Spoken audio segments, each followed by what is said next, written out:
Welcome to Gas, the true story of a toxic train derailment. I'm Ron Scholl. Last time on Gas, while Roger Chalmers pursued his personal investigation into the Alberton chemical spill, EPA Ombudsman Robert Martin shared with ACCEH how his recent victory in the Denver Shattuck case could help with the Alberton case. But the Denver battle was only part of a larger war Martin faced with the EPA itself. We now continue with Part 4, Chapters 7 and 8. Chapter 7, Phase 2. ATSDR released the draft of the Phase 2 study in December 1999, 26 months after testing. The stated goal, a follow-up study to evaluate residual respiratory, dermatological, ocular, and neurological effects in community members exposed acutely to chlorine. Because of budget constraints, ATSDR only sought 150 participants, drawn from a select 219 people identified as available exposed persons. Only 121 people participated. The study cautiously confirmed that many spill victims suffered chronic eye, skin, and respiratory problems, and possibly other effects, 18 months after the spill. In dermatological examinations, more than 20% of exposed participants reported a persistent or intermittent rash, a rate 3 to 5 times higher than the control group. Exposed subjects had greater eye problems in 9 of 12 categories, with 2 symptoms most strongly associated with exposure: eyelid margin inflammation and meibomian gland inflammation. The results were groundbreaking, though the study understated the significance.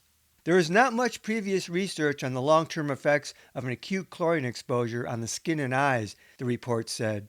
Based on these findings, more study may be warranted.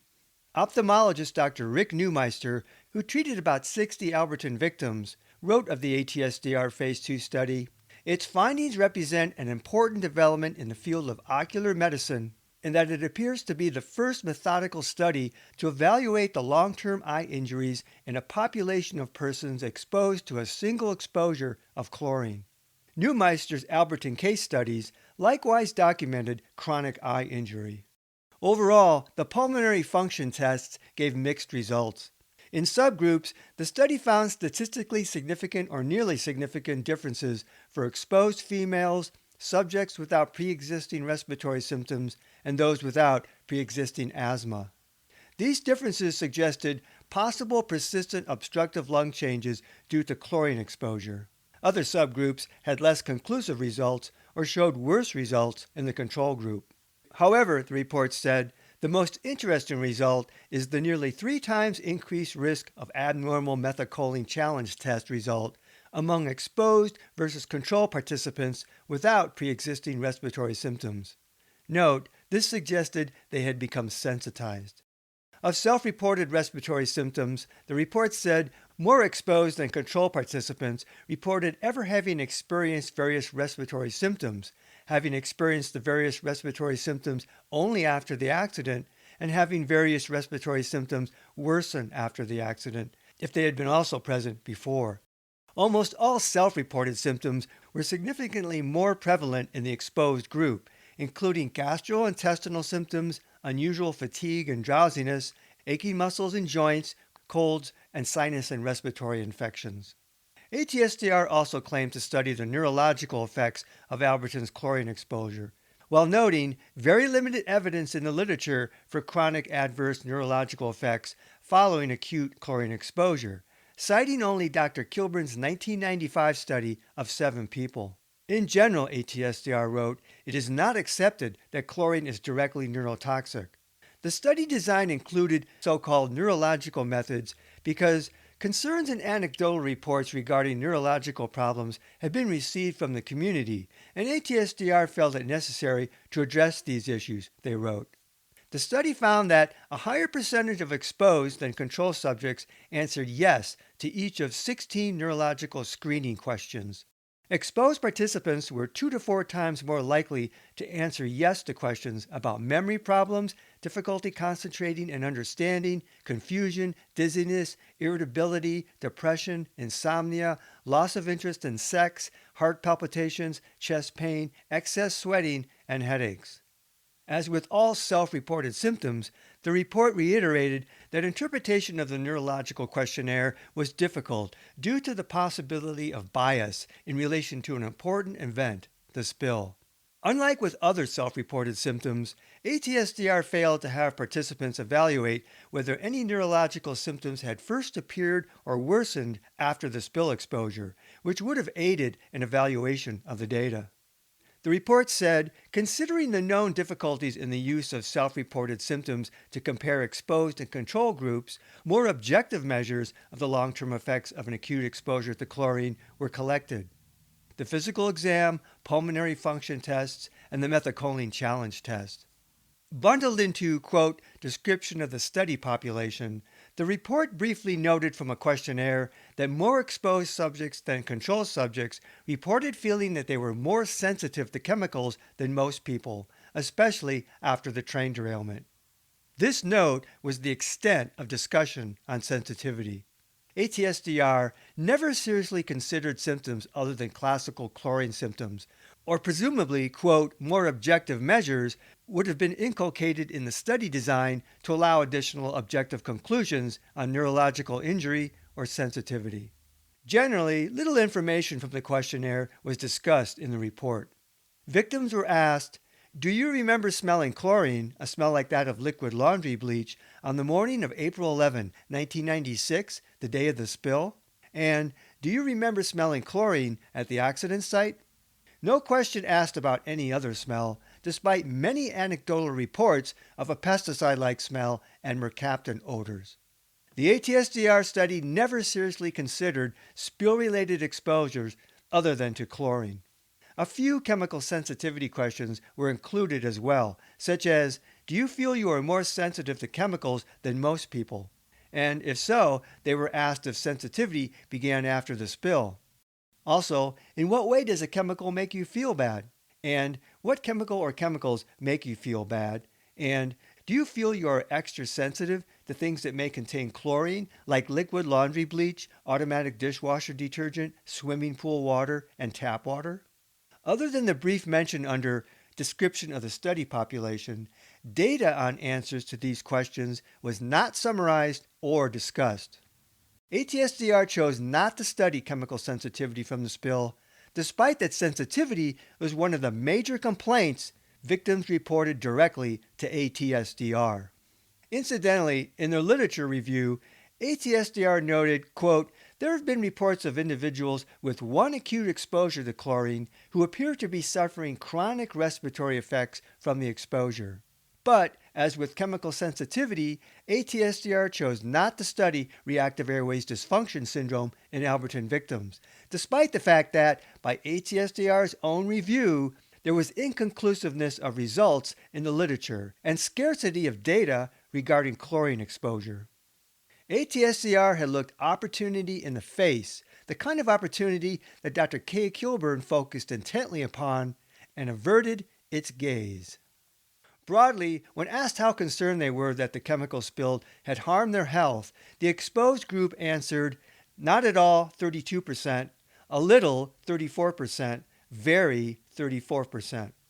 When asked how concerned they were that the chemical spilled in the train wreck may harm their health in the future, the exposed group answered with a little more concern. Not at all, 28%, a little, 30.6%, very, 40.5%. The splits gave insight into the various divisions within the greater Alberton community concerning the spill and its aftermath. Whereas the questions were vague as to whether any harm to health was ongoing, the answers could suggest that 2/3 of the participants felt they had mild to significant chronic health symptoms in the fall of 1997.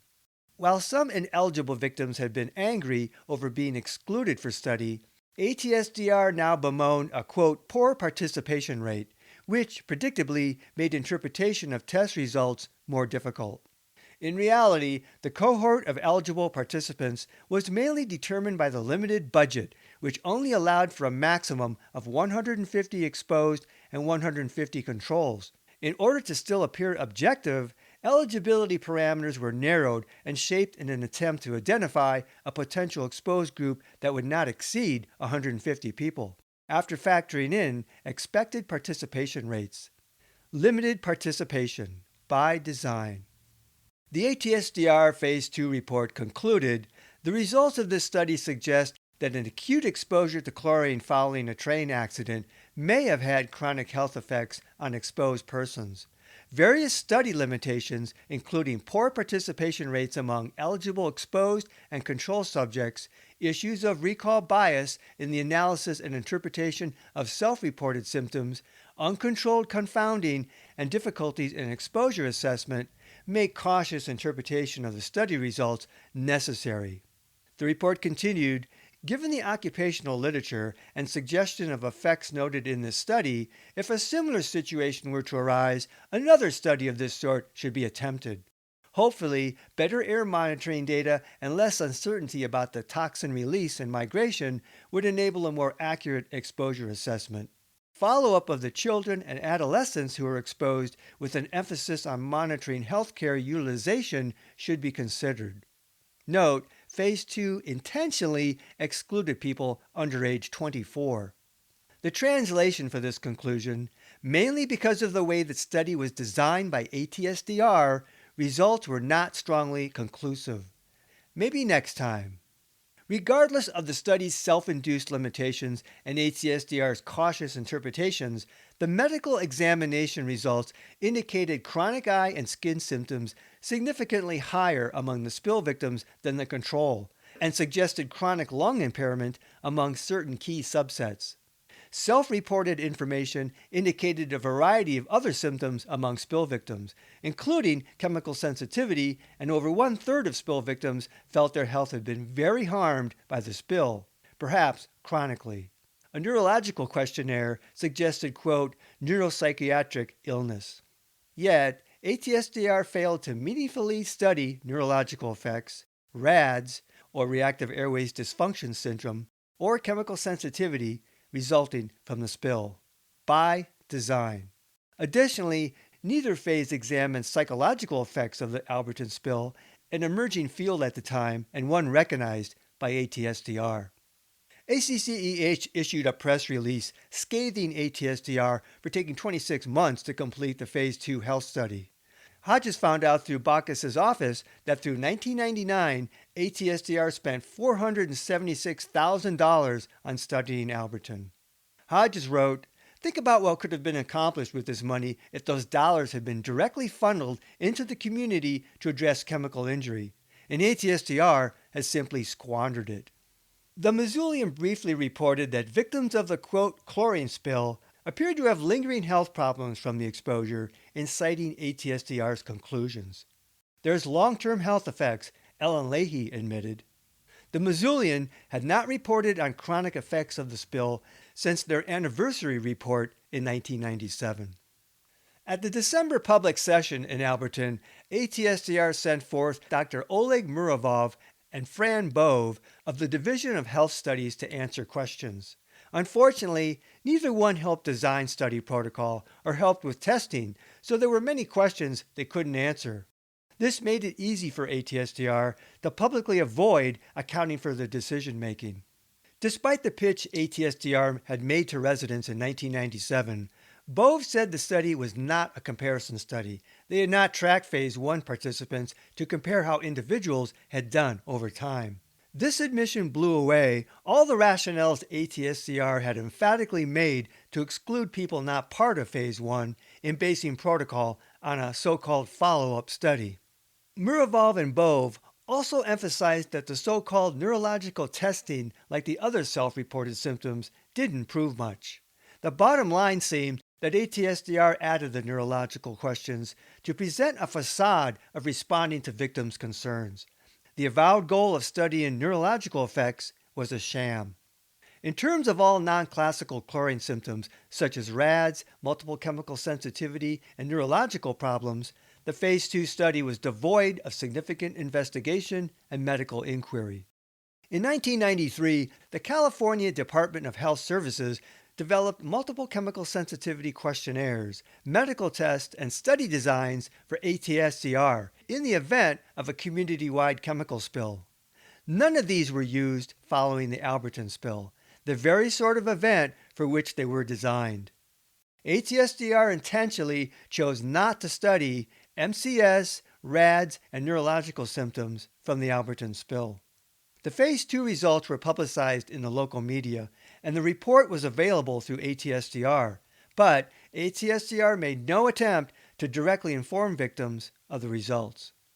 Concurrent with the release of the Phase 2 study, ACCEH contacted the ATSDR Ombudsman, a role Ron Wilson inaugurated in 1998. Robert Martin had warned that the ATSDR Ombudsman was created to shadow his own cases. Skeptical, but mindful of Martin's admonishment that a window of opportunity existed following Shattuck, Hodges wrote Wilson a lengthy letter in December 1999 complaining about the chronic lack of leadership, lack of professionalism, and the total lack of appropriate ATSDR response that we have experienced from ATSDR. She called for a new CAG and new needs assessment and inclusion of all stakeholders. Hodges' letter to Wilson had been partly prompted by the sudden death of an Alberton young man who had been hired by Montana Rail Link to steam clean carpets in the area after the spill. A bacterial blood infection killed him within 12 hours of the onset of symptoms, and many residents thought his immune system compromised by the spill. Unfortunately, Hodges later said cynically, the people dropping dead are the people not participating in the studies. Ombudsman Wilson replied that he would look into visiting Alberton and perhaps have a meeting for fact-finding, he said. Wilson never met with Alberton residents. Despite ATSDR's promise to stay in Alberton as long as it takes, ATSDR had phased out of Alberton. Chapter 8. War.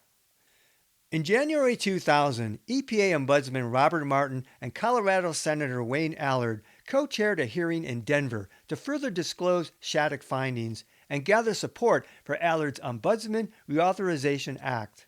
They invited environmental groups and affected communities from throughout the United States to testify, including ACCEH. Lisa Mosca and Hope Seek joined Hodges and the Chalmers in Denver, the first time they could officially testify about the Alberton spill. At the packed hearing, which lasted all day, community after community praised Martin as their last best hope.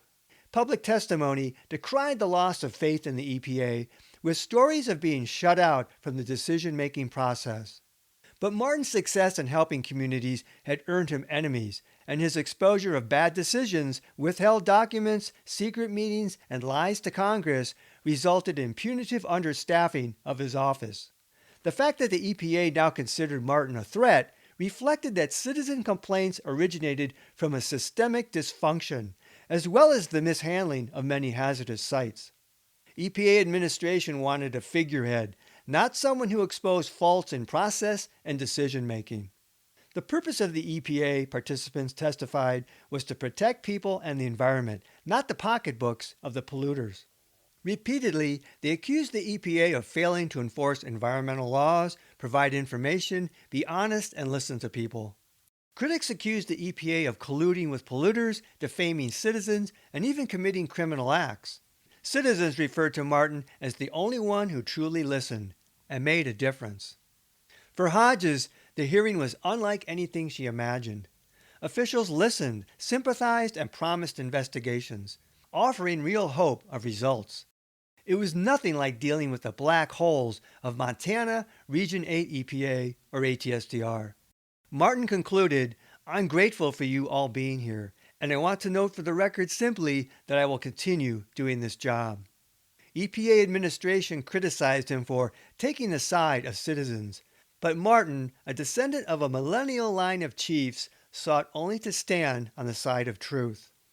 Benjamin Disraeli once said, "Justice is truth in action." So, making truth in action is consistent with who I am, Martin said.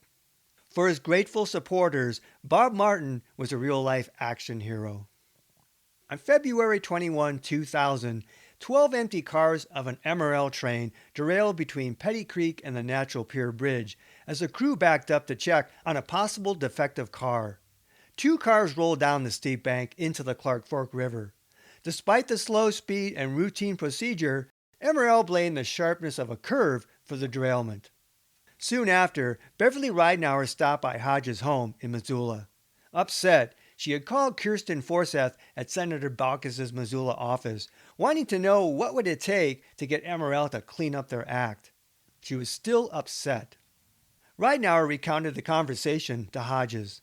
Ridenour: what do we do? Wait until it spills again and kills the whole town before you do a damn thing about it? Forsyth: well, just what do you want us to do? Ridenour: well, you seem to have enough time to help the Libby people. Just why is it you don't have time to help the Alberton people? Just why is it that he seems to be so busy that he can't help us? Because Baucus supported Martin's investigation, victims expected more from him. Senator Burns and Representative Hill had been black holes. Ridenour and her husband took pictures of the latest derailment, and at the end of the train they saw chlorine tanks. Since the train was headed east, they were probably full. Ridenour heard from a co-worker at Costco who knew MRL employees that this derailment had resulted from human error. Ridenour: you should have heard the people in Costco after this second derailment in Alberton. They were just throwing a shit fit about all this hazardous stuff being transported across the rails. This is the second derailment in Alberton, they said. What if they had been transporting hazardous materials? What's going to happen when it spills in Missoula? I said, we've been trying to tell you people this for years. One co-worker wondered where Missoulians would evacuate. I said, well, there's only one little motel in Alberton. I just don't think there are enough rooms there to hold Missoula. He looked at me and said, that's not funny. I said, people in Alberton didn't think it was too damn funny either. But, I said, we didn't get a whole lot of support out of the people in Missoula.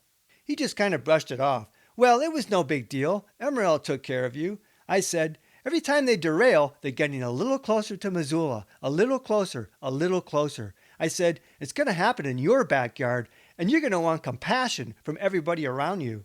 The people will say, well, it's no big deal. MRL will take care of you. He said, well, didn't they settle with you? I said, I'll tell you something. I have 3 attorneys, and I'm still fighting. And I still ain't got a damn dime out of them. I said, my family is sick, and we see every doctor there is to see. And we still don't have anything. He just looked at me, and I said, maybe you'd better look up an attorney right now, because you'll need one if something happens in your backyard. Because they're not going to take care of you. We found that out. He just looked at me. Initially, news of this derailment spread by local residents, who contacted television stations and newspapers. The Missoula Independent later told ACCEH that MRL kept news of it off police scanners. It went completely under the radar, Hodges said, prior to residents blowing the whistle on the stealth derailment. So much for Right to Know. In early March, Hodges and Mark Hansen received notice of intent to foreclose on their Alberton home. Their credit was so bad, Hansen couldn't refinance. When they had refinanced after the spill, the bank put an addendum on the property that lowered the value. If the brutal attack on Hansen in 1998 had been somebody's plan to ruin them, it had succeeded, Hodges said. Ever since the attack, they hadn't recovered financially, and now Hansen was temporarily laid off again. They owed $20,000 in medical bills and credit card debt and hadn't paid on the mortgage since last summer. And son Jesse had gotten worse. When we started buying him inhalers, we stopped paying on the mortgage, Hodges said. That's $200 a month, and that's what the mortgage runs. I don't know what we're going to do. Faith took a quantum leap that March when Roger Chalmers got a call that spread overnight throughout the ACCEH board. Hodges emailed the news. The ombudsman called Roger last night with the following news. Hold on to your hats, because it does not get better than this, she wrote. Result of the meeting with the Senate Committee on the Environment? Baucus is balls to the walls on this and will no longer be swayed by corporate interests. We have his full support, and so does Bob. This might include Baucus meeting with us one-on-one. Bob has the full support of the Senate Committee for the Alberton investigation. The CDC is going to test us, the humans. Tissue, fat, blood, hair, and nail analysis, etc., etc. They want hard facts to be gathered. Please note, CDC, not ATSDR. After the ER team and CDC have gathered the facts, there will be public hearings with depositions and a court recorder like in Denver. MRL will be asked to appear and answer for the 4 days of no on-site oversight, among other things, I am sure. But our testimony in Denver has ensured that 4-day window of time will be answered for. I think this is what the Ombudsman has been waiting for, the support of key senators so he has some clout. Yay for us! Yay for the Ombudsman! Comments? Feedback? Now go pinch yourself. This is not a dream. Lucinda. Barbara Rogers, Baucus's Environment and Public Works Committee aide, emailed Hodges as well. Martin and his main investigator, Hugh Kaufman, had presented Alberton's case to the committee, and the senators were impressed. Hopefully, they would get their hearing. The Senate committee seemed interested in the EPA being kept off-site. The committee and Rogers had seen Mosca's video, the copy Chalmers gave to Baucus and Libby, and Hodges thought that had turned the tide. Libby had changed attitudes, at least concerning political liability. Could Baucus afford to have another toxic Montana community expose? I felt that the film turned her around, that she was really truly touched, Hodges said of Rogers. It just feels like all the little pieces, every way we worked it, is finally coming together. Hodges was amazed. Yet she was reserved. She knew better than to completely succumb to hope. Next time on Gas, the true story of a toxic train derailment. We conclude Chapter 8, War, as the EPA Ombudsman Robert Martin continues his Alberton investigation while dealing with EPA attempts to control his office. Meanwhile, Dr. Cynthia Lewis Younger releases the results of her clinical evaluation, and the EPA makes plans to retest the environment around Alberton. Until then, this is Ron Scholl. Thanks for listening. This podcast is adapted from the book Gas, the true story of a toxic train derailment. Visit Amazon.com to see the 2-book series. To access support material in the book, such as maps, photos, illustrations, and video links, visit my Facebook page Gas, the true story, or watch my Gas playlist on my YouTube channel at RL Scholl.